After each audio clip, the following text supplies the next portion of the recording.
For teachers on our IMI e-learning system who have editing rights, you first need to log into the system accordingly and then access the course. Now I've gone into a course here that I've just called test so that I can mess about with it without upsetting anybody else who's already working on a course.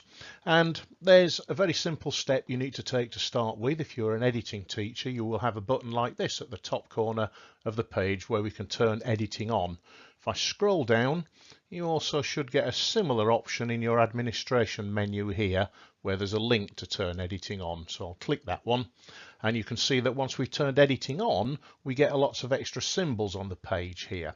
Now, let's start with these which are lessons or learning packages, and then that's an assignment and that's a quiz, which are the main parts of any course. So there's several things that we can do if you're starting with a course that's already built. One, if we click the edit menu, we have an option to edit the settings of that. So if I want to call it something other than test 3, I can do that, move it to the right, hide it, duplicate it, assign roles, which you don't need to bother with, or worse still, delete.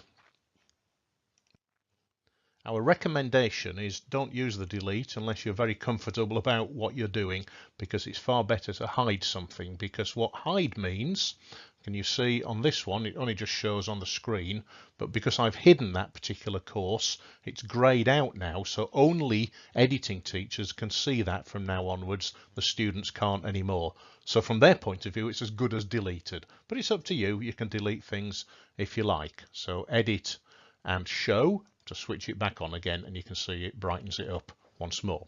So that's a useful tip first of all. Let's just rename that one. So I'll go into edit settings and we'll call it lesson 1, for example. Okay, usually best to leave most of the other things alone unless you're very comfortable, but we can just change the name of that one. Scroll down. I'll just change that one. I'll say save and return to course. There we go. So I've changed it to lesson 1. So there's a few different things that you can do there. We can do similar things with an assignment. We can look at the blocks that are on the courses. So for example, this block called latest announcements, if I decide I don't want that there, I'm going to delete it. Are you sure? Which is what we get all the time if we're going to delete, and you can see that that one has gone now. We can move things around. So if I want intro 3 to come into a different place, you can see it popped up a list that allowed me to move it then, but if we just click and hold, then the easiest way is to just move it as I've done here.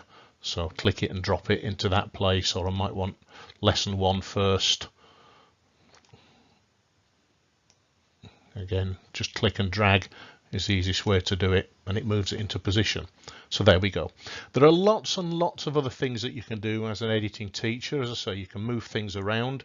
If we want topic 3 to move down below topic 2, we can do that. For example, you can edit what the topic is called. So I'll say edit the topic here, and I'm just going to say we'll call this topic something gobbledygook in here, and put some text in this box. I'll just type it in quickly, really quick typist as you can see, and say save the changes, and we go back to the course and you can see that we've added some of these things back in now. That was the title of the course and that's the text I've just put in. So really quick and easy way of doing it. But remember, in most cases, if we've set the courses up for you, the best thing to do is to just hide the things that you don't want or move them around.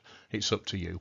Okay, if you go to www.moodle.org, there's lots more help on there about all the different features of editing teachers, and from Amazon and many other good bookshops there are books on how to Moodle and all that sort of thing if you really want to get into this in a big way. But for general use, just hiding things, renaming things, moving them around a little, as you can see, was very easy, and that's all you need to do. So there we go, editing teachers. Thank you.